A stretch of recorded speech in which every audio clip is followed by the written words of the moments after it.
आप सबको प्रभु यीशु मसीह के जीवंत और सामर्थी नाम में आज का ये दिन मुबारक हो।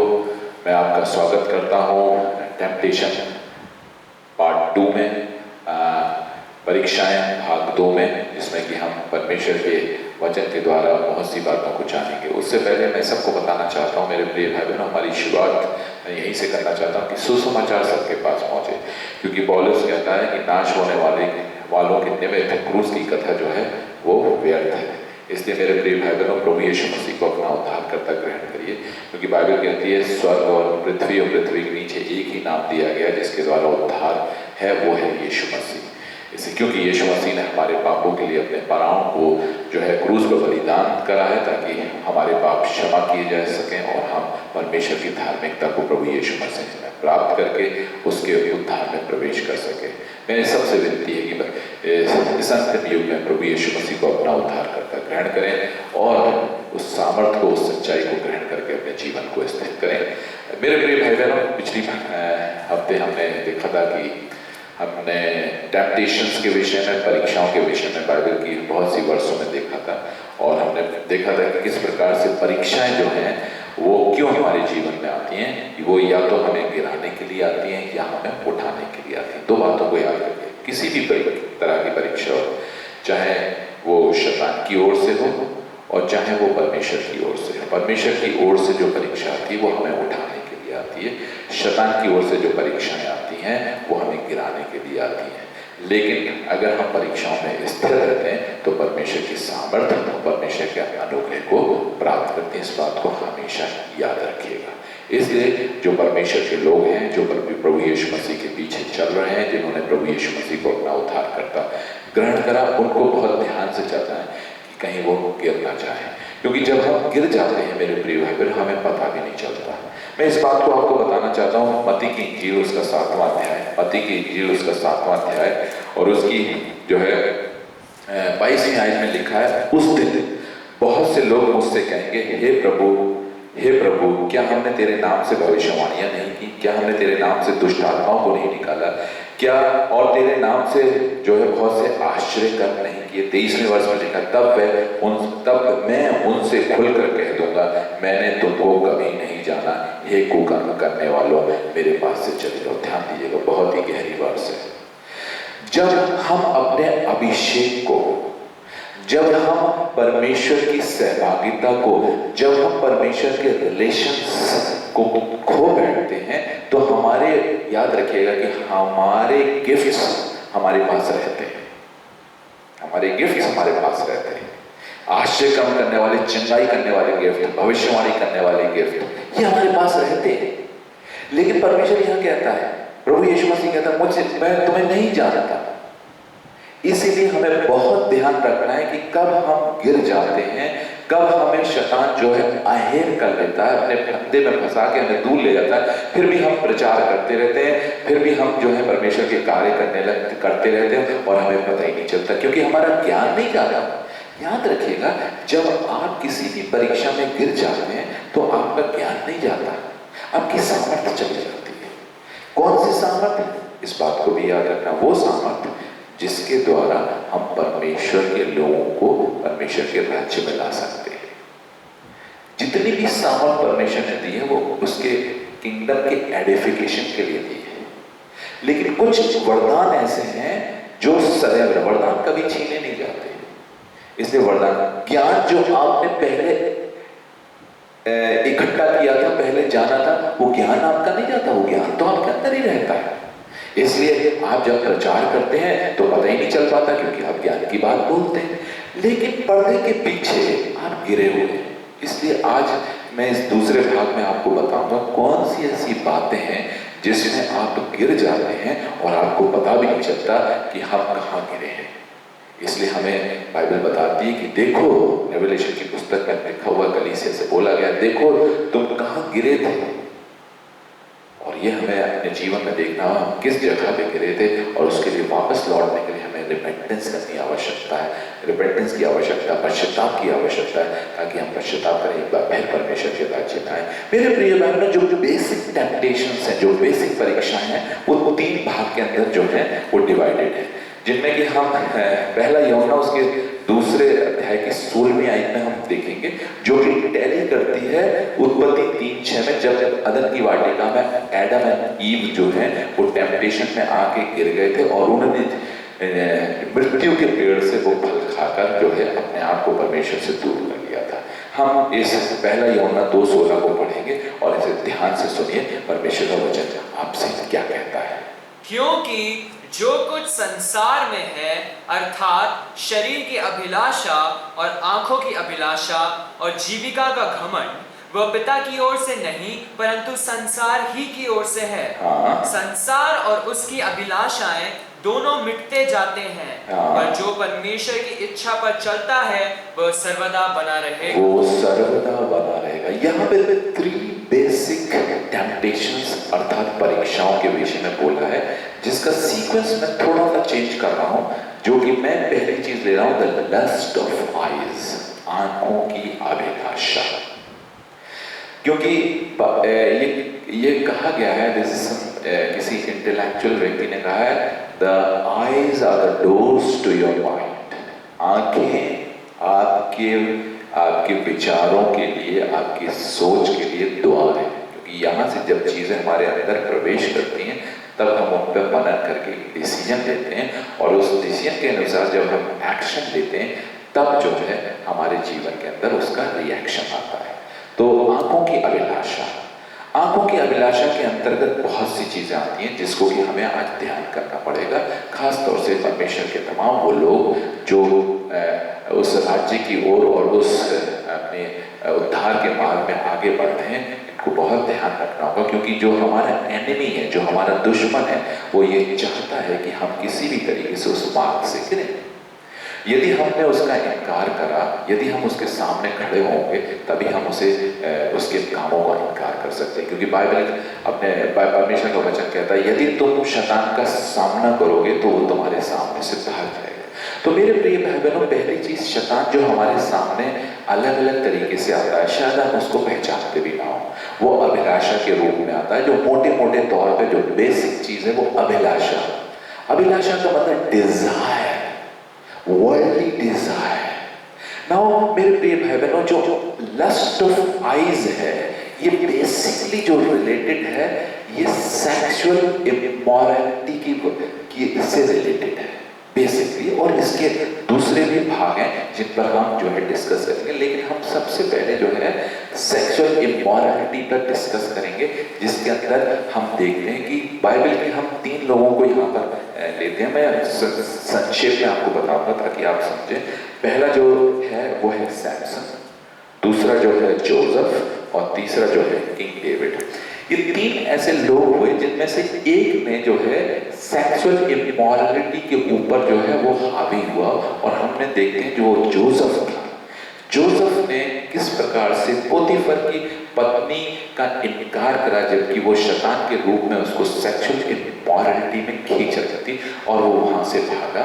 और हम बाइबल में देखते हैं कि किस प्रकार से उसको इसका नेगेटिव परिणाम भी झेलना पड़ा। वो जेल में डाला गया, लेकिन परमेश्वर ने उसके लिए उसे आशीष का कारण बना दिया।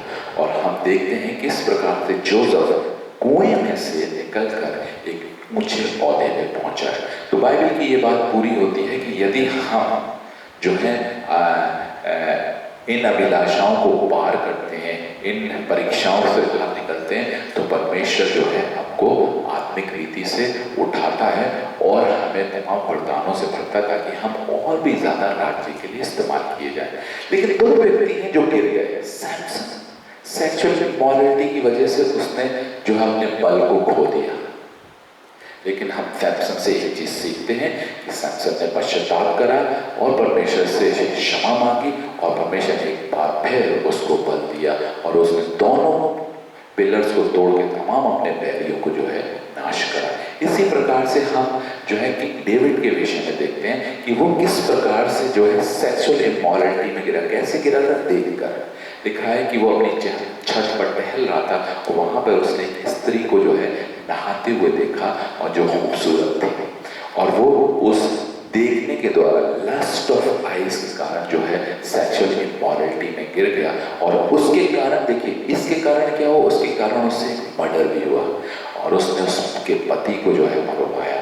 इसलिए भजन संहिता 90 में जब राजा दाऊद पश्चाताप करता है तो वो कहता है मुझे मृत्यु के अपराध से बचा। मेरे प्रिय भाई बहनों, सेक्सुअल इमोरलिटी जो है हमारे जीवन के अंदर बहुत सी चीज़ों को और भी उत्पन्न करती है। जैसे हमने राजा दाऊद के जीवन में देखा, सेक्सुअल इमोरलिटी के कारण उसके जीवन से मर्डर हुआ। हम सैमसन के जीवन में देखते हैं, सेक्सुअल इमोरलिटी के द्वारा उसने अपने भेद को प्रकट कर दिया।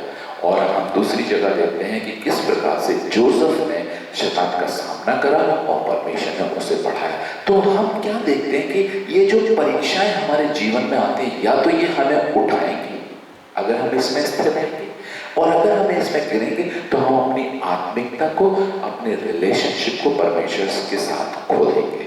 हालांकि जो मसीह में है, यदि आपने जो कुछ भी प्राप्त कर लिया वो आपके साथ रिटेन रहेगा, छीना नहीं जाएगा। ज्ञान छीना नहीं जाता है, ज्ञान तो रहेगा।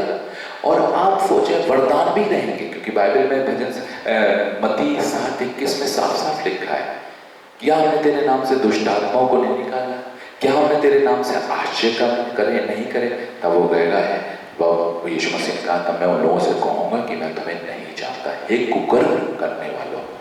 Now see what the word Jesus Christ is using. कितना घिनौना शब्द प्रभु यीशु मसीह ऐसे लोगों के लिए यूज कर रहा है जो अपने आप में जो परीक्षाओं में गिर जाते हैं, लेकिन वो दूसरों को पता नहीं होता है। और जब उनके जीवन से ऐसे काम होते हैं, वो परमेश्वर की दृष्टि में काउंटेबल नहीं होते। इस बात को याद रखिए।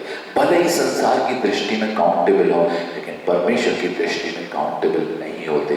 इसलिए परमेश्वर ने कहा है, परमेश्वर का वचन, अंतिम दिनों में झूठे मसीह और झूठे प्रचारक उठ खड़े होंगे, और वो ऐसे आश्चर्य कर्म करेंगे कि यहाँ तक हो सके, जहाँ तक हो सके वो विश्वासियों चुने हुओं को भी भ्रमित कर देंगे। क्योंकि आज हम किसी भी व्यक्ति को जो है उसके आश्चर्य कर्मों से देखते हैं। तो याद रखिएगा मैथ्यू 7:21 में क्या लिखा हुआ है। तो ये नहीं है कि आश्चर्य कर्म जो है वो इस बात को सुनिश्चित करते हैं कि आप परमेश्वर के मार्गों में चल रहे हैं, परंतु पेड़ अपने फलों से पहचाना जाता है। बाइबल के अंदर एक ही पैरामीटर दिया है जिससे हम पहचान कर सकते हैं कि कौन सा व्यक्ति जो है परमेश्वर के मार्गों में है, क्योंकि उसके दूसरे काम जो है वो प्रकट रूप से आपको दिखाई देंगे, उनसे आप उनकी पहचान कर सकते। तो सेक्सुअल इमोरलिटी के अंदर बहुत सी चीजें आती हैं जो कि हम जो है एक वचन निकालेंगे, पहला कुरिन्थियों उसका 6वां अध्याय, पहला कुरिन्थियों उसका 6वां अध्याय और उसकी जो है 9वीं और 10वीं आयत के अंदर जो है यहाँ पर कुछ ऐसी बातें लिखी हुई हैं जो हमें ये कहती हैं कि ऐसे ऐसे काम करने वाले लोग जो हैं परमेश्वर के राज्य में प्रवेश नहीं करेंगे। इसका मतलब है they are fallen from their spirituality, they are fallen from the place what God has given to them.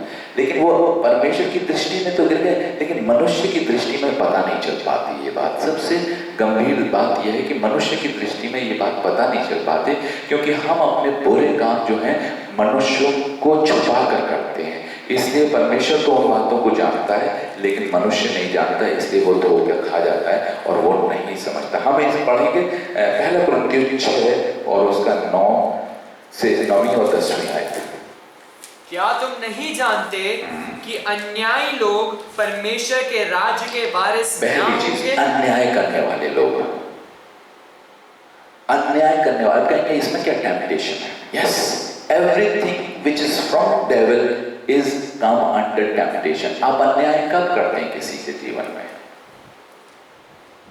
जब आप करप्ट हो जाते हैं, आप बुराई के लिए, आप पैसे के लिए, आप औहदे के लिए, आप पोजीशन के लिए जो है डिस्क्रिमिनेशन शुरू कर दें। डिस्क्रिमिनेशन अगर कहीं भी आता है तो वो बुराई से ही उत्पन्न होता है। याद रखिएगा, अन्याय और डिस्क्रिमिनेशन जो है वो बुराई से उत्पन्न होता है और वो शैतान की ओर से आता है। उसके पीछे कोई ना कोई कारण अवश्य होता है। तो पहली चीज अन्याय। जब भी आप अन्याय करते हैं किसी के भी जीवन में, आप समझिए you are under the position of devil. आप शैतान की गिरफ्त में आप कहीं ना कहीं गिर चुके हैं, जिसके कारण ये बुराई आपके अंदर आ चुकी है। दूसरी, राज्य के वारिस ना होंगे, धोखा ना खाओ, ना वैश्यगमी, ना प्रोस्टिट्यूशन, वैश्यगमी याद रखिएगा, प्रोस्टिट्यूशन, प्लीज मैं बार बार बोल रहा हूं, याद रखिएगा, वैश्यगमी, प्रोस्टिट्यूशन, ये आपको परमेश्वर के राज्य में प्रवेश, ये एक गंदगी का साइन है। और अगर आप इसमें हैं और लोगों को पता नहीं है, कई लोग इस चीज में जो है सम्मिलित हैं और पता नहीं चलता है, लेकिन बाइबल में जो बात आती है कि परमेश्वर की दृष्टि से कुछ नहीं छुपा है। तो कई बार हम पर्दे के पीछे बहुत से बुरे काम करते हैं। तो पहली चीज क्या, वैश्य, पहले क्या अन्याय, फिर है वैश्यगमी, सीक्वेंस में पढ़िएगा। फिर ना मूर्ति पूजक, मूर्ति पूजा, ना पर स्त्री गमी, पराई स्त्री गम, दूसरी स्त्री का लालच करना, दूसरों की स्त्री का लालच करना, ये भी जो है शैतान की ओर से अभिलाषा है। जिस प्रकार से हम देख रहे थे कि पोतीफर की पत्नी जो है वो जो है जोसेफ को आकर्षित कर रही थी और जोसेफ ने उसका इनकार किया। लेकिन अगर जोसेफ इनकार नहीं करा तो इस बुराई के अंदर वो सम्मिलित हो जाता। तो मेरे प्रिय भाई बहन, मैं आज खुल के बता रहा हूँ, ये सब परीक्षाएं हैं जिनमें आप गिर सकते हैं और जो आपके उद्धार को, आपकी सामर्थ्य को छीन सकती हैं, और जिसके द्वारा आपका रिलेशन, एक्चुअली जो मेन चीज है, आपका रिलेशन परमेश्वर से कट ऑफ हो जाता है। पर क्योंकि ये बातें आप छुप के करते हैं, कोई भी इन बातों को जो है खुलकर नहीं करता है। वो सोचता है संसार, हमें संसार को नहीं दिखाना है, क्योंकि हमारा देखने वाला, हमारा जज करने वाला, हमारा जीवित परमेश्वर है और उससे कुछ नहीं छुपा। तो इस बात को मैं, जितने भी लोग मुझे इस YouTube के माध्यम से इस एपिसोड में देख रहे हैं, इस बात को समझिए कि परमेश्वर से कुछ, आप अपने माँ बाप से, आप अपने भाई बहनों से, आप अपनी सोसाइटी से, आप अपने रिश्तेदारों से, तमाम इन बातों को छुपा सकते हैं, लेकिन परमेश्वर से कुछ नहीं छुपा सकते। He is watching. Remember this, He is watching. तो परमेश्वर आपका न्यायी है, इसलिए सावधान रहिए। नेक्स्ट क्या है, ना लुच्चे, लुच्चपन, छिचोरापन। शायद आप इस बात को ध्यान नहीं देते, छेड़ाछाड़ी करना ये मसीहों को नहीं भाता है। याद रखिएगा, ये भी डिमोनिक है। गलत प्रकार के आर्गुमेंट्स और कमेंट्स जो है फीमेल्स को पास करना, this is wrong, absolutely wrong. Bible जो है इस बात को बता दी, this is not from God. ये सब कुछ उस शैतान की ओर से, जो परीक्षाओं के द्वारा हमें और ऐसी अभिलाषाओं के द्वारा हमें, ऐसी संगति के द्वारा हमारे जीवन के अंदर इन तरह के प्रभाव आने लगते हैं। नेक्स्ट क्या है, ना पुरुषगामी, पुरुषगामी, homosexuality. Bible is very clear about homosexuality, which is now rising up because it is not legal. ये बाइबल कहती है स्वाभाविक नहीं है। इन बातों को याद रखिएगा। होमोसेक्सुअलिटी, मैं बार बार बोल रहा हूं, होमोसेक्सुअलिटी जो कि आज की दुनिया में जो है बहुत ज्यादा जो है बढ़ती जा रही है, साथ ही साथ इसको जो है जो बहुत से देशों की सरकार ने इसको सहमति भी देती है, but Bible is against it, and if you are involve in this, that means you are fallen from the grace of God.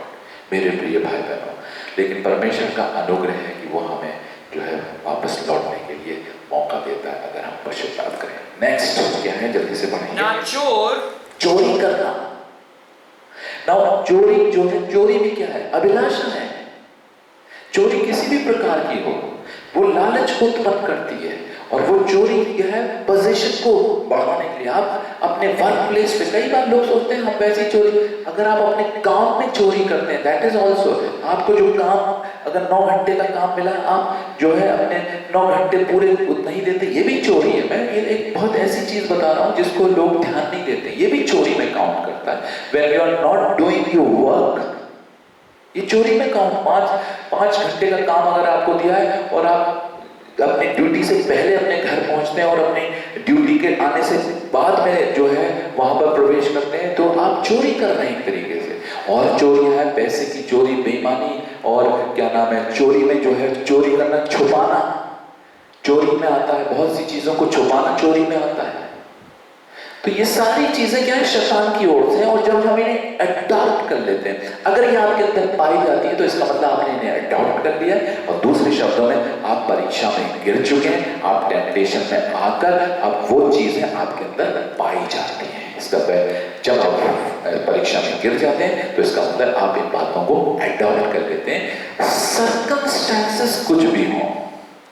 इसलिए आपको परमेश्वर के वचन का ज्ञान होना आवश्यक है, जिससे कि आप पता लगा सकें कि मेरे अंदर कौन सी ऐसी वस्तु, कौन सी ऐसी चीज जो है वो पाई जाती है जो परमेश्वर के राज्य के विरोध में है। नेक्स्ट क्या है?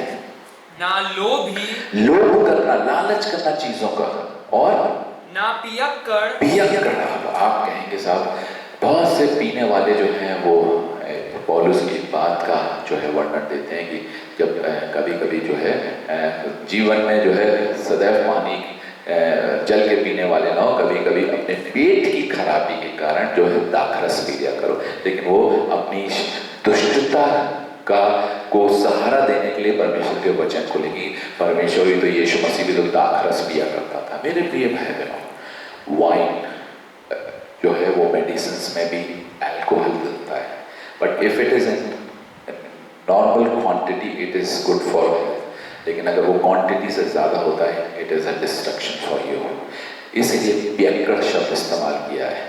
पियक्कड़ मतलब अति करने वाला, जो पीने के बाद अपने आपे को खो देता है, जो पीने के बाद जो है अपने कॉन्शियस को खो देता है। और हम देखते हैं एक पीने वाला व्यक्ति जो है जब वो पी लेता है तो अश्लील प्रकार की बातें करता है। इस लॉकडाउन के पीरियड में जब शराब की दुकानें खुली तो हमने बहुत से वीडियोस देखे जहाँ पे शराबियों ने जो है आतंक मचा रखा है।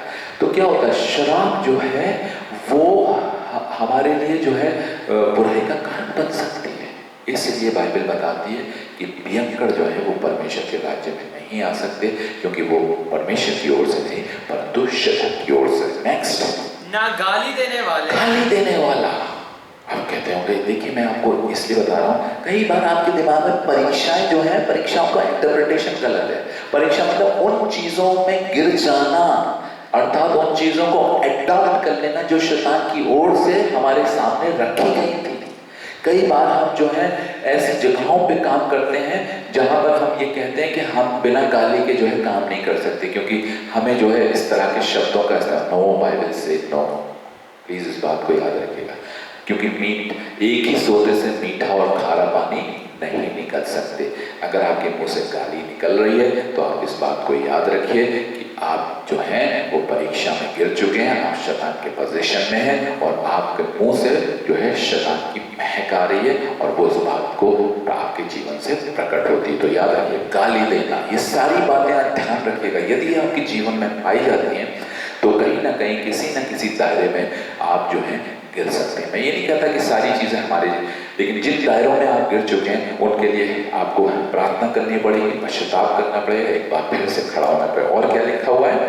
ना अंधेर करने वाले और परमेश्वर के राज के बारे ना होंगे। परमेश्वर के राज, तो ये अंधेर, ये सारी चीजें जो हैं ये क्या है, ये आती कहां से है? ये दो चीजें से आती हैं बेसिकली। जो दो मैंने आपको पहले बताया था, the lust of eyes and the lust of body. दो चीजें, दोनों में डिफरेंस है, lust of eyes and lust of bodies. Now इसमें फर्क क्या है? लस्ट ऑफ आईज का मतलब पहले आप वो उन चीजों को देखते हैं, फिर उन चीजों का भोग करते हैं। प्लीज इस बात को याद रखिएगा। पहले जैसे गाली देना, बच्चे गाली देना घर में नहीं सीखते। जब वो अपने स्कूल के अंदर या अपने एनवायरनमेंट के अंदर बच्चों को गाली देखते हुए देखते हैं और सुनते हैं, फिर उन चीज़ों को अडॉप्ट करते हैं और फिर उनको क्या कह रहे हैं, प्रैक्टिकली यूज करते हैं। तो सबसे पहले जो है हमारा देखने से जो है इन चीज़ों का प्रभाव पड़ता है और फिर ये हमारे एक्शन में आते हैं। इसलिए कोशिश करिए, इसलिए लिखा हुआ है कि बुरी संगति अच्छे चरित्र को खराब कर देती है। Remember this, never and never accompany evil people। बुरे लोगों के साथ कभी मत रहिए, क्योंकि उनका प्रभाव आप पर अवश्य ही पड़ेगा। अगर आप, लेकिन ये नहीं है कि हम उनसे अलग रहने का मतलब ये है कि उनके साथ उनकी बुराइयों में जो है सम्मिलित मत होइए। लेकिन जब हम परमेश्वर के मार्गों में चलते हैं, जब परमेश्वर के सुसमाचार को लेकर जाते हैं, तो हम बुरे लोगों के पास जाते हैं। दोनों में फर्क है। वहाँ परमेश्वर की बातों को लेकर जा रहे हैं, और एक जगह होता है कि उनकी बुराइयों में जो है सम्मिलित होना, उनकी बुराइयों में उनके साथ होना। वो जो है आने वाले समय में शैतान जो है लस्ट ऑफ आइज, देन क्या आता है lust of body. Lust of body का मतलब है आइज में जो है वो प्रैक्टिकलिटी नहीं है, it is only viewing. And the lust of body का मतलब है कि वो आपके अंदर आ गया है वो चीज, अब नाउ आप उसका भोग करेंगे, अर्थात आप उसको प्रैक्टिकली यूज करेंगे। Please remember this. तो इसी प्रकार जो है याकूब की पुस्तक उसके पहले अध्याय में लिखा है कि जो है अभिलाषा क्या है, वो गर्भवती होती है और पाप को जन्मती है। अभिलाषा कैसे आती है? डिजायर्स के साथ आती है, देखने के साथ आती है। जब उसे आप ग्रहण कर लेते हैं, जब उसके वो आपके अंदर चली जाती है, तो वो डेफिनेटली फिजिकल रूप में आपके जीवन में आने वाले समय में बाहर होगी। इसे यीशु ने बहुत अच्छे तरीके से बताया। यदि हम किसी स्त्री के विषय में गलत सोचते हैं, तो हमने उसके साथ जो है व्यभिचार कर लिया। बिकॉज जब आप मन में कोई चीज सोच लेते हैं, तो बाइबल ये बताती है कि मन के अंदर आंखों के द्वारा, कानों के द्वारा जब वो चीज हमारे अंदर आ जाती है, तो वो हमारे अंदर जो है एक्शन को लेकर आएगी आज न कल।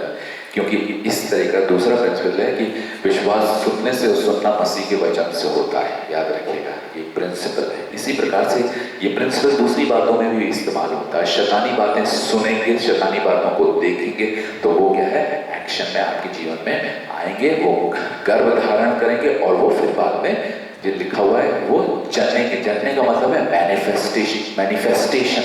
वो प्रकट रूप से हमारे शरीर के अंदर कार्यगत होने लगेंगे। तो मैंने आपको मोटे तौर में बनाया। तो ये दो बेसिक जो है आपकी टेम्पटेशंस है, आंखों की अभिलाषा और शरीर की अभिलाषा, ये दोनों आपस में इंटर रिलेटेड है। इसका मतलब है जैसे हम अदन की वाटिका में देखते हैं किस प्रकार से ईव ने पहले उस फल को निहारा, और फिर उसने उसे मन में ग्रहण करा, और फिर उसका भोग करा। याद रखिएगा, तो बेसिक प्रिंसिपल वहीं पर है, कहीं हिला नहीं है। तो शैतान क्या करता है, सांसारिक अभिलाषाओं के द्वारा हमें अट्रैक्ट करता है, और फिर जब हम उन्हें ग्रहण कर लेते हैं आंखों से या कानों से, तब हम उसको क्या करते हैं, फिर हम उसे फिजिकल रूप में उसका भोग करते हैं, उसका इस्तेमाल। इसे लिखा वो फल क्या है, खाने में देखने में अच्छा हो, खाने में मन भाऊ था, बुद्धि देने योग्य था, तब हवा ने उस फल को तोड़कर खाया और अपने पति को भी खिलाया। और हम क्या देखते हैं कि ये जो है फिजिकल मैनिफेस्टेशन हो गया इसका। प्लीज इसकी गहराई को समझिए।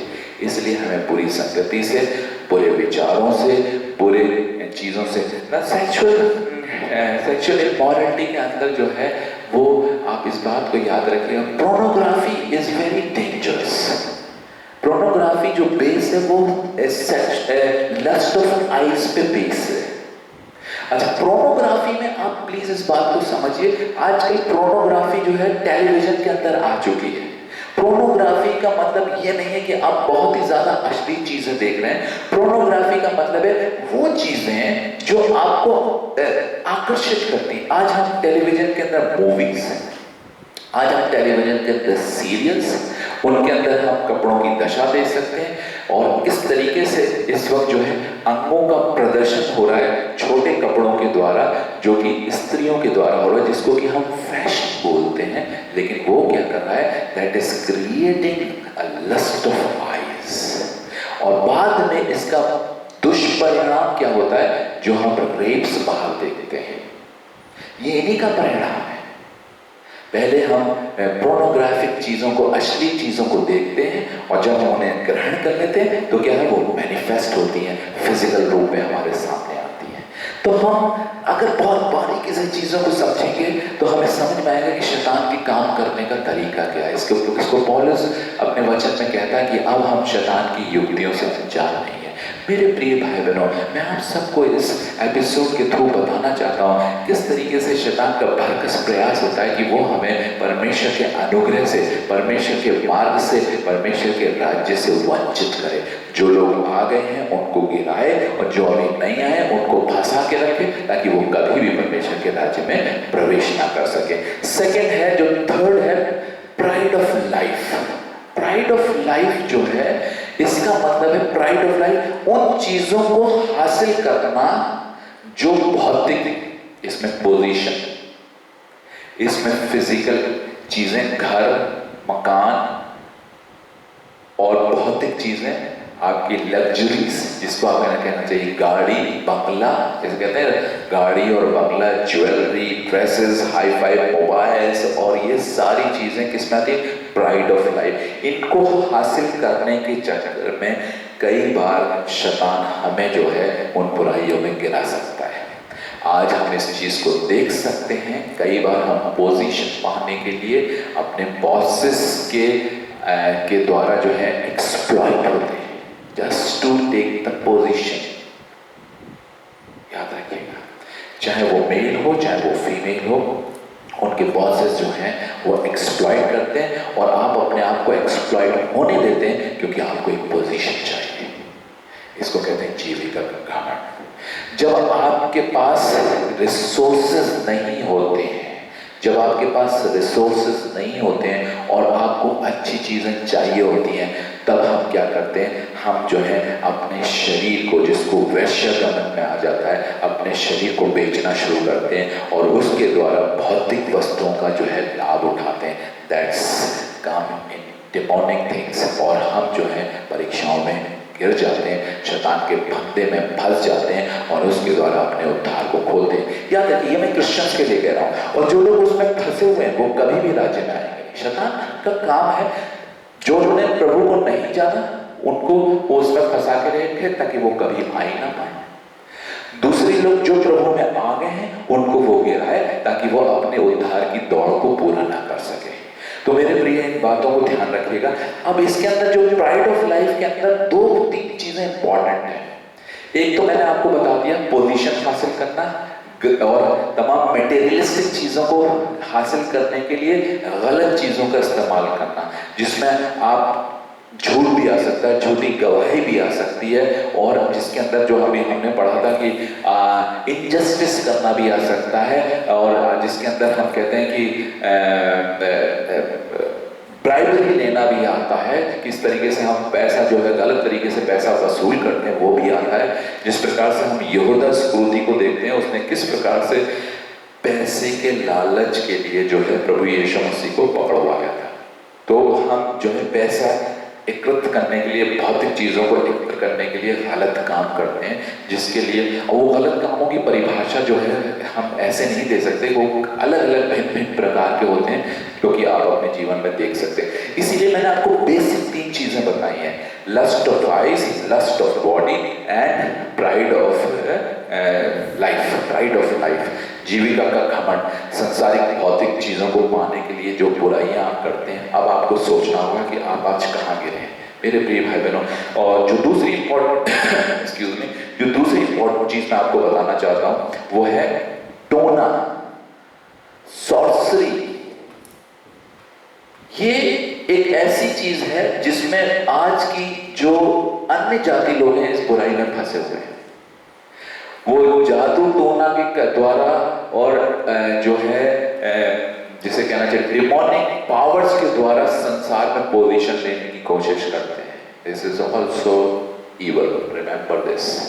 इवल होता है किसी की जो है दुकान को बर्बाद करने के लिए, किसी के बिजनेस को स्पॉइल करने के लिए वो जादू टोने का इस्तेमाल करते हैं और इविल पावर्स का इस्तेमाल करते हैं। That is not godly, remember this. ये भी जो है जीविका के घमंड के लिए होता है, जीविका को पाने के लिए होता है, जो कि इस कैटेगरी के अंदर आता है। बहुत ध्यान रखिएगा, जादू टोना आज जो है बहुत ही ज़्यादा है। हम जादू टोना जो है कल अलग अलग तरीके के से इस्तेमाल करते हैं। कभी हम संसारिक भौतिक चीज़ों को पाने के लिए, कभी हम किसी को नीचे गिराने के लिए, कभी हम किसी को घात करने के लिए, कभी हम जेलसी के कारण इनका इस्तेमाल करते हैं। ये सारी चीज़ें डिमोनिक है। अगर आप इसमें गिरते हैं, गिरने का मतलब अगर इन्हें आप एडॉप्ट करते हैं, दैट मीन्स आप टेम्पटेशन में गिर चुके हैं।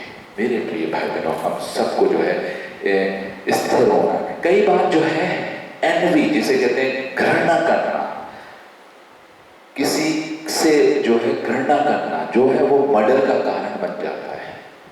घृणा जो है मर्डर का कारण बन जाती है। हमने उत्पत्ति की पुस्तक में देखा किस प्रकार से आदम और हवा के जो बच्चे हैं जो है किस प्रकार से उसके बड़े लड़के ने छोटे भाई को मारा। किस लिए? सिर्फ जो है घृणा की वजह से। वो उससे जेलसी रखता था, उससे एनवे करता था, इसलिए उसने उसको मार दिया, क्योंकि परमेश्वर ने उसकी भेंट को ग्रहण नहीं करा। कई बार हमारे जीवन में ऐसा होता है, ऐसे मौके आते हैं जहाँ पर हमको जो है उस तरीके का जो है आवभगत नहीं मिलती है तो हमें बुराई लगती है। कोई हमें जो है वो अच्छा कमेंट पास नहीं करता तो हमारे अंदर उसके प्रति नफरत आने लगती है। हम आपस ही में देखते हैं कि अगर हमने किसी की तारीफ कर दी और उसकी तारीफ नहीं कर दी तो हमारे अंदर एक इल फीलिंग डेवलप हो जाती है, वो घृणा डेवलप हो जाती है।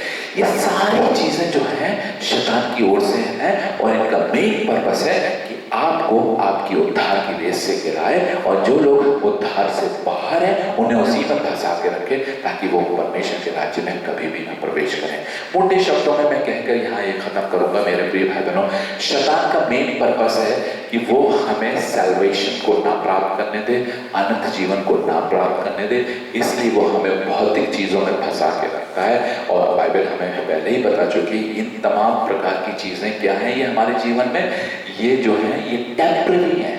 याद रखिएगा, ये इनका लस्ट टेम्पररी होता है और ये लस्ट जो है फिर मल्टीप्लाई होने का, इनकी डिविजन्स होने। आपका इंटरेस्ट जो है मोबाइल के, जैसे आपने मोबाइल खरीदा और उसका एक ब्रांड खरीदा, वो खत्म, दूसरा ब्रांड, अब आपका मन करता है मैं दूसरा खरीदूं।